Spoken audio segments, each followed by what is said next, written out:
like Compton. It's more like Calistoga and it's hot as Arizona. I pop me a Fresno, hard colder than Minnesota in October. Don't interrupt, darling, I'm in the zone. Why does everywhere I go just remind me of home?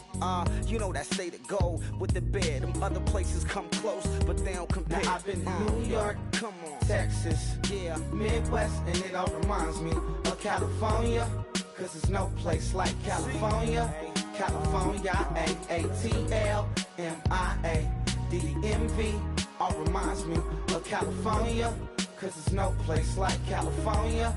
California, California. No place like California. Fresh off a flight to Boston, gotta be. Hello, everybody. I'm Larry Ridley. Welcome to the NFL on EA Sports. Both quarterbacks will have to be careful in today's game as each defense ranks in the top 10 in interceptions. It's the Browns going up against the Lions. The weather outside in Detroit was down into single digits, but let's go inside the Ford Field as we welcome in our commentators, Brandon Godden and Charles Davis. All right, Larry, EA Sports coverage of the NFL sends us to the state of Michigan as we are inside Ford Field in downtown Detroit. Today, it's the penultimate week of the regular season, week 16, and we've got a good one in store between the Cleveland Browns and the Detroit Lions. Catching that Marty! Leopard! Here we go now! They'll run for the first time with Johnson. He takes this for 3 to the 29. Let's meet the offensive starters, and let's discuss Corey Coleman, first wide receiver drafted out of last year's class. And there was a reason for that. When you watched his tape, when you watched his games, you saw his explosiveness and ability to play the ball in the air downfield. Don't get hung up on the fact he only ran 4 routes at Baylor. Just coach him up and turn him loose. Going to give this time to the tailback. And he'll take this up near the 35, maybe the 34. It's a 5-yard gain, but they'll still be a yard short here with third down now looming. And now the Lions' defensive starters. Ezekiel Ansah out of BYU. We call him Ziggy, and he knows where the quarterback is on every play. They'll try and run for it. Here's Johnson. And he's got the first before he's brought down at the 39-yard line. Coach hinted to us that we may see some old power football here in this game. We got a taste of it on that first down run. I love how he hinted it to us. And then when we were watching practice, we were watching what they call inside drill with the offensive and defensive line.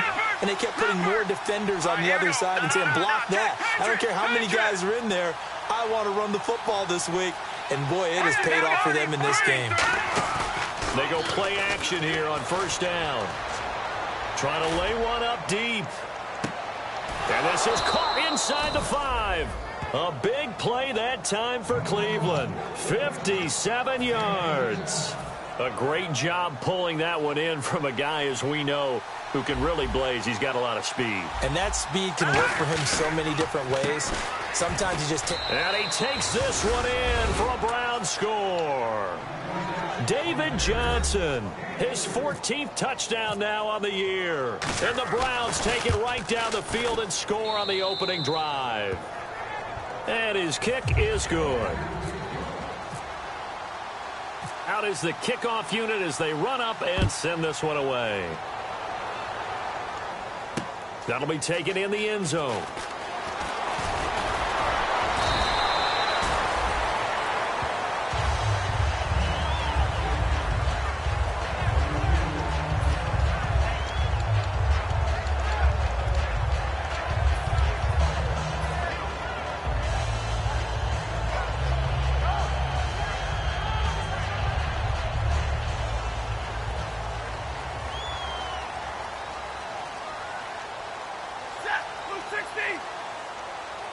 Shift together here from the D-line. On first down, Stafford here. Ebron with it over the middle. And they'll bring him down at the 27-yard line. The completion good for 3, and it's second down. And how about this wide receiving core, Charles? Well, I was at the hotel watching a little film, and you popped your head in and said, these receivers are pretty good from what I can tell. You're exactly right. Can't wait to see them do their thing out on the field. Completed pass play. Now let's see if they go back to the air or to the ground. 32. Set. 80. To throw on second down is Stafford. Now that'll be tipped and intercepted. A great read, and it's picked off. And his crew will take over at their own 45-yard line. And now Cleveland geared up to take the field. And they were able to punch it in the end zone last time. They'll be looking to do that again here for the defense. Obviously, they'll be looking to stop them from punching it back in the end zone. It always is punch-counter-punch, isn't it? And which team has the advantage? Well, let's just go back. Last time on offense, they rolled downfield, got into a good rhythm. You can see a little more bounce in and out of the huddle. You can see the sideline really get into the game. So defensively, you're thinking to yourself, how do we take that away from them? How do we get the advantage back? Let's see what they come up with. I think pressure is always the first way to go. You love pressure. I love it. We'll see if they dial it up this drive.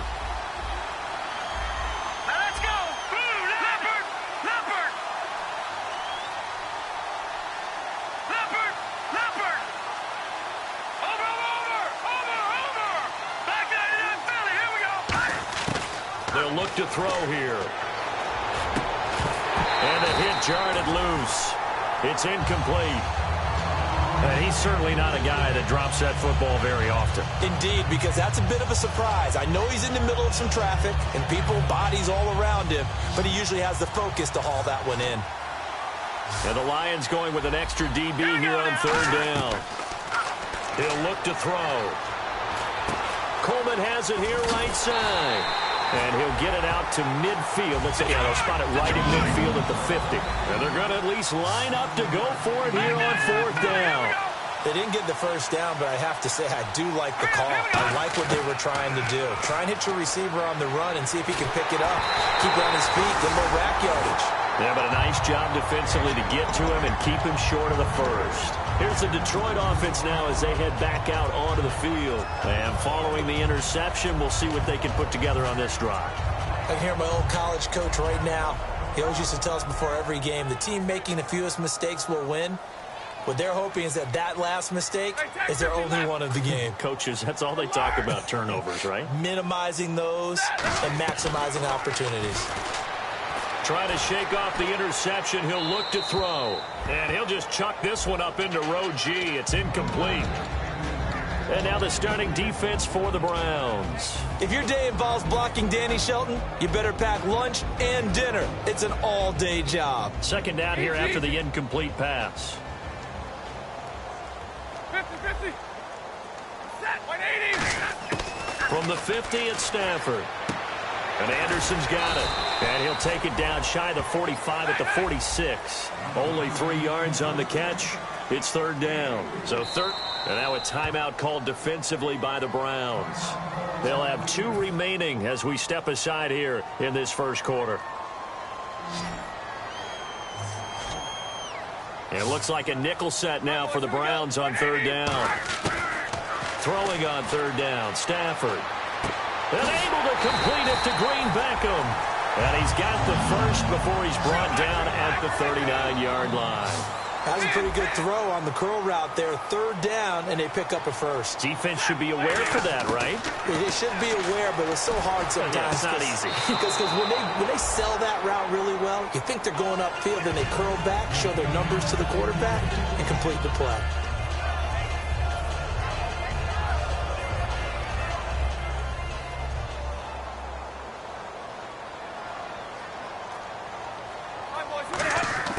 Back to the air. Stafford on second down. And he'll be hit as he releases it, and that'll fall incomplete. It's a tried-and-true formula, and I don't think it'll change for as long as we play football. If someone's trying to throw the ball, and you can put pressure on them and make it tough, that's only going to help your defense. Yeah, he's since being hurried. He got rid of it before taking the hit, but incomplete. Set. 180. Throwing again at Stafford. Green Beckham has it over the middle. 17 yards on the pickup there, and the drive will continue. Well, we always hear about the connections some quarterbacks have with certain receivers. I think this guy has a connection with just about everyone. Didn't mind throwing it in there against double coverage to him. Shows some confidence, supreme confidence. Big-time confidence that he would make the play for him, and he did. Oh, a ball batted in the air, and now it's intercepted. A great read, and it's picked off. Well, your first drive of the first quarter, you get it down there, try to fire it in the end zone, and big-time deflation on that play. No doubt about it. They're moving and grooving and getting into position, and this is not the ending that they saw on this drive, is it? They had things going their way. Now let's go. Green 39. Green 39. Now a play fake here on first down. Being chased out left. And he's just going to throw this one out of bounds here. Nowhere to go with it. Incomplete. Whether they deserve credit or not, the defense is going to take credit for that incompletion because it always feels good when you slow down an offense. Unable to connect on the first down pass play. Now it's second down.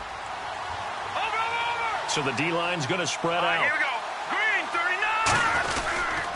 39. On second down, Johnson. Oh, he bowls over it. Shedding the tackler that gives him some room. And he finally goes out of bounds across the opposite 40. A big run there by Johnson. 43 yards on the ground. No. Check. They'll come out in the pistol. Green. Now a handoff here to his running back. And now a fumble. The ball's out. And fortunately for him, he's able to get it back. But it will be a loss on the play. All I can say about this play is that someone's living right. I mean, he's trying to gain yardage, trying to get upfield. Ball comes free. What's that panic that we've talked about oftentimes that you feel when you lose the ball? You can sense it. Oh, you can sense it. And somehow he got to it and was able to. And Johnson lost the football. It's loose, poked out. And they take possession of the football and have it at the 36-yard line. So the Lions offense ready to go back out onto the field.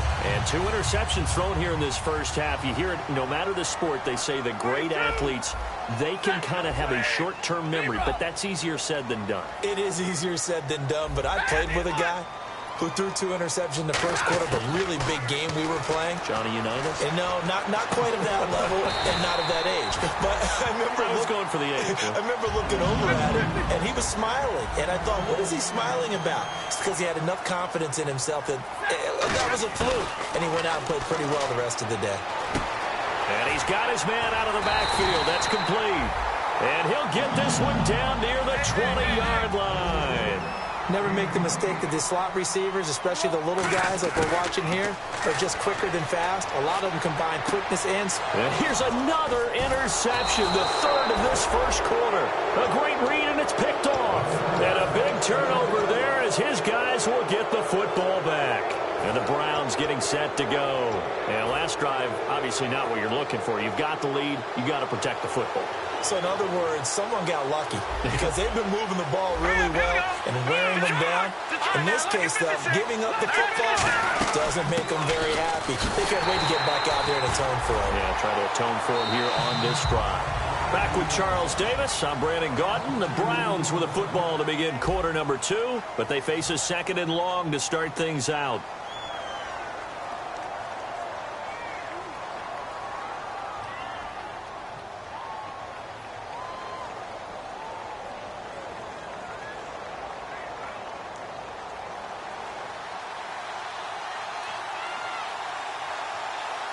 They come out here in the eye. Green 39. They'll bring a receiver in motion left.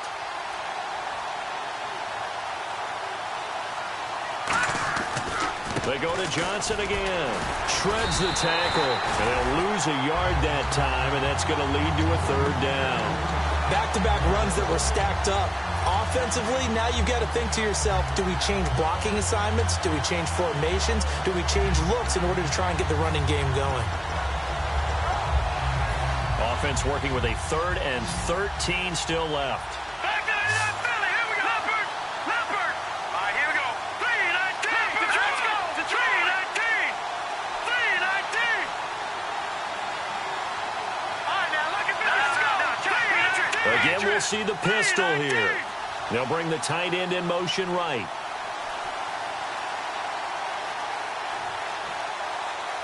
And with the play clock almost up, Hugh Jackson's going to call a timeout. That's their second, so they'll have one remaining here in this second quarter. We'll be right back.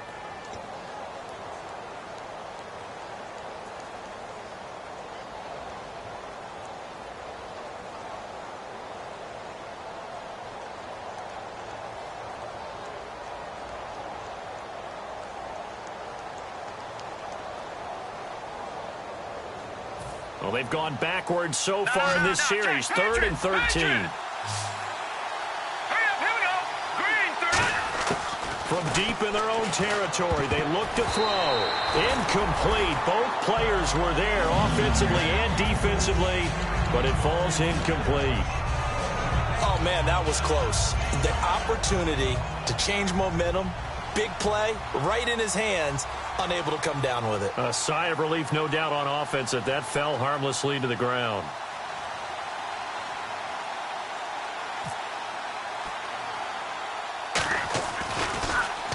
And he'll just punch it out of there, and it's not a great kick.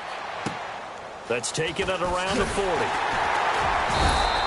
Just a 30-yard punt that time. And the Lions will have excellent field position here as they take over 1st and 10. And Detroit getting set to go now. And with 3 interceptions thrown already, we'll see. Do they rely more on the ground game here? They may have to change things offensively to try and settle things down, not just for the guy throwing the ball, but for the rest of the offensive unit, because their confidence has to be shaken a little bit. And you just wonder, is the backup going to start to warm up a little bit over on the sideline? And incomplete as he was knocked as he threw it, and it took the ball off course. When defenses get to the quarterback that quickly, a lot of times it's called a jailbreak. It wasn't quite that fast, but fast enough that he had no time to look downfield and set himself to throw the ball. And as he tried to do that, he was hit, and it forced an incompletion.